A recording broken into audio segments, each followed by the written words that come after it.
തിരുവനന്തപുരത്ത് കുളത്തിൽ കുളിക്കാനിറങ്ങി കാണാതായ സൂരജിന്റെ മൃതദേഹം കണ്ടെത്തി. ശാസ്ത്രവട്ടം സ്വദേശിയാണ് സൂരജ്. 3 പേർക്കൊപ്പമാണ് ചെമ്പഴന്തി ഇടത്തറ കുളത്തിൽ സൂരജ് കുളിക്കാനിറങ്ങിയത്. വിവരങ്ങളുമായി മീര മനോഹരൻ ചേരുന്നു. മീര, എങ്ങനെയാണ് മൃതദേഹം കണ്ടെത്തിയത്? പരിശോധനയെല്ലാം പൂർത്തിയായോ?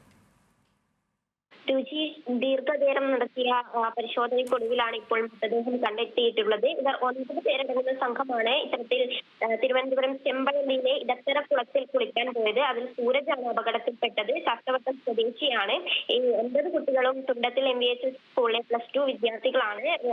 മഴ തുടരുന്ന ഒരു സാഹചര്യത്തിലാണ് ഇത്തരത്തിൽ വെള്ളം ഉൾപ്പെടെ ഉയരുന്ന സാഹചര്യത്തിൽ ഇത്തരത്തിൽ കുളത്തിൽ കുളിക്കാൻ പോയത്. എന്നാലും ദാരുണമായൊരു സംഭവം തന്നെയാണ് ഉണ്ടായിരിക്കുന്നത്. ദീർഘനേരം ഈ തിരുവനന്തപുരത്ത് തന്നെയുള്ള കഴക്കൂട്ടത്തിൽ നിന്നുള്ള ഫയർഫോഴ്സ് സംഘം ഉൾപ്പെടെ എത്തി പരിശോധന നടത്തുകയായിരുന്നു. ഇപ്പോൾ മൃതദേഹം കണ്ടെത്തി എന്നുള്ളതാണ് പറയാനുള്ളത്. എന്തായാലും ഇത്തരത്തിൽ മരണത്തിന് കീഴടങ്ങിയിട്ടുള്ളത് തൈക്കോണം ശാസ്ത്രവട്ടം സ്വദേശി സൂരജാണ്.